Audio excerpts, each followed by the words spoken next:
Mula sa tahanan ng mga pinakamalalaking bituin sa telebisyon, buong pagmamalaking inihahandog ng ABS-CBN ang unang pagtatambal sa primetime bida ng dalawa sa pinakamaningning na idolo ng bagong henerasyon. Isa siya sa pinakahinahangaang leading men ng bansa. And probably the most awarded actor of his generation. With more than 20 awards, kasama na dito ang 3 consecutive years of being Philippine cinema's box office king. Sino ba namang hindi magiging proud na maging leading lady niya? Iba't ibang karakter na ang ginampanan niya. Iba't ibang emosyon kanyang pinakita. At lahat yon, may pagmamalaki talaga.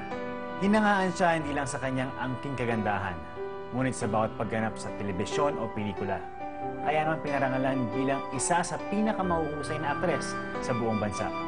At masayang-masaya po akong makasama siya sa kauna-unahan naming teleserye. Kailangan niyong abangan ng kakaibang pagganap niya bilang si Mateo Rodriguez. At lahat ng kapamilya, inaabangan na ang kanyang muling pagganap bilang isang taong lobo sa katauhan ni Lea Ortega. Kapamilya, please welcome Philippines box office king, Mr. John Lloyd Cruz.